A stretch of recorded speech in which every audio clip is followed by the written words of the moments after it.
আসসালামু আলাইকুম। আমি মোহাম্মদ সুমন মিয়া, উপসহকারী কৃষি অফিসার।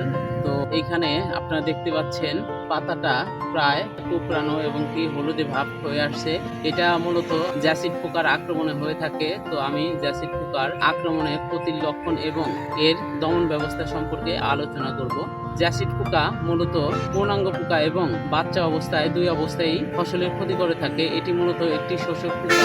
এই পোকা মূলত পাতার নিচের পিঠে আক্রমণ করে এবং পাতার রস চুষে খায়। এটির আক্রমণের কারণে পাতার রং হলদে তামাটে রং ধারণ করে এবং আস্তে আস্তে শুকিয়ে গাছের পাতা মরে যায়। জ্যাসিড পোকা দমন ব্যবস্থাপনার মধ্যে আমরা সবসময় জমি আগাছা মুক্ত পরিষ্কার পরিচ্ছন্ন রাখবো।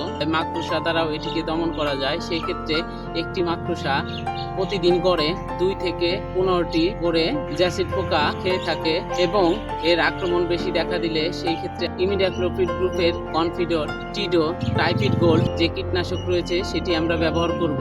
তো ধন্যবাদ সকলকেই।